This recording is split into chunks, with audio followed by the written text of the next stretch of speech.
Bonsoir la Chine. En tout cas, désolé pour na live tout ça là qui na midi. Live wana ezalaki supprimé na YouTube. La Chine azo senga bino vraiment. Ceux qui boyebi que totikalika na chaîne oyo tokoloba longtemps pour na Karine chemin à fashion de Nantes. Boyeba na minute oyo boyeba ke na komi na binemi ebele na ya solo na ya lokuta na bao tozolia na bango tozoloba na bango na bao tozoloba na bango na bao tozoloba na bango te.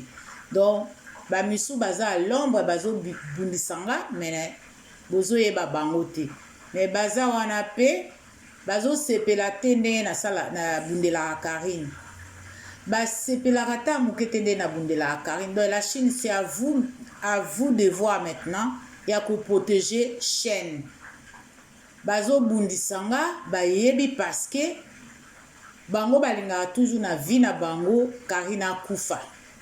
Mais tango bozo tanga ba kombo na bango bazo sepelate, c'est normal, il faut ba kanga vidéo.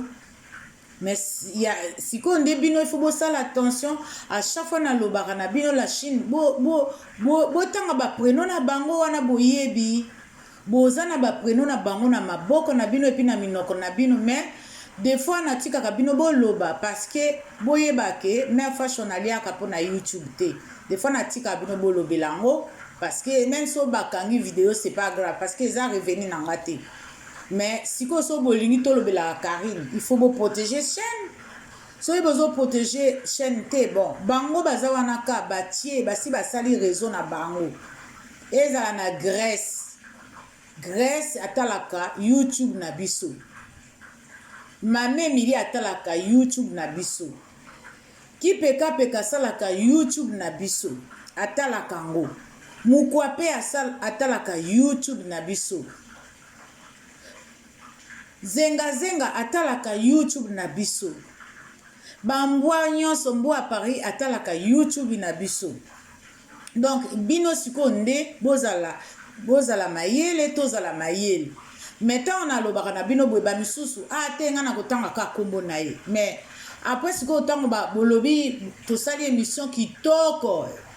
Des émissions tosali kitoko bakange bazo nazo supprimer ba vidéo nango. Et la vidéo à Mukolana tout ça qui n'a midi est supprimé. Les lopes les sous-souka est supprimé. Donc ceux qui bolingi to lobe la Karine donc bon respecter quand même ba règle. Bon respecter ba règle nangai o nazo senga bino. Parce que ba règle wana nazo senga bino et ngape YouTube pas azo senga nga ba règle.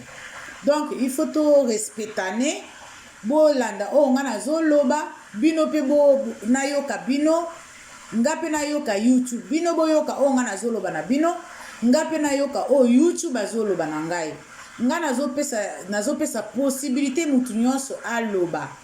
Mais soki na sengi bino boza na ba preno na bango botanga ba preno na bango wana boyebela ngo d'habitude bino bat bopesa bango ba preno wana. Mais siko tango boyaka na chaîne wa chemin à fashion de Nantes bozoko kasuko tanga ba preno na bango wana te.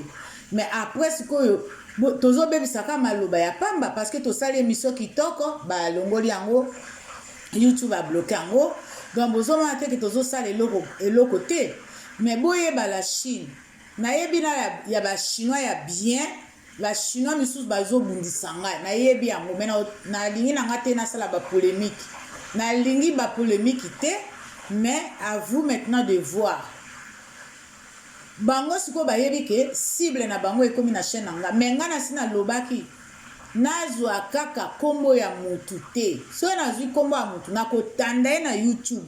Même soki na yebi yo je m'en fous. Même soki na yebi yo je m'en fous. Maman Norvège okolimbisanga et ate parce que nazo me justifier. Je me justifie à personne. Naza na droit koloba o na lingi.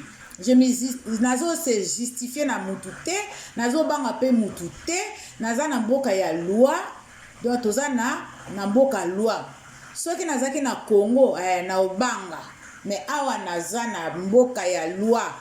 naza sans papier te même so nazaki sans papier bon même so naza sans papier ezaka problème nanga moko donc totika makambo to respecter makambo nga nazosenga bino ntango boya kosala baintervention bo respecter oyo nazosenga bino bo respecter s'il vous plaît nga naza wana mpona alobela Karine Mokonzi naza wana te mpona bebisa makambo natakaka mutu te soki na baatake Karine te nakenda obunda bitumba ya Karine Mokonzi parce que bango babundisaka Karine Mokonzi. Donc voilà la Chine. Nazosenga bino vraiment avec un cœur sincère. Bon respecter ba prénom na bango o bino bo pesa bango. Et bato bazo bundisanga surtout soka na yebika la Chine. Ba comment na bino et apparaître na ba na o ba YouTube a kopesa ngai. En tout cas na kotanda bino na YouTube na ko citer parce que tokokoza na motema mabe ya kubata mabatama wana to sito lembi. Tosito le mitema mabe ya kubata mabatama. Voilà la Chine nalingi na sala bino ka vidéo yo pona expliquer bino ndenge nini ezoleka et puis na senga base excuse hein eza faute na ngate ezala faute ya YouTube. Donc voilà la Chine na lukatu na sala live mais tozongela ka sujet wana parce que sujet wana ezalaki intéressant. Allez à tout à l'heure à la Chine bye. C'est ma façon de notre officiel.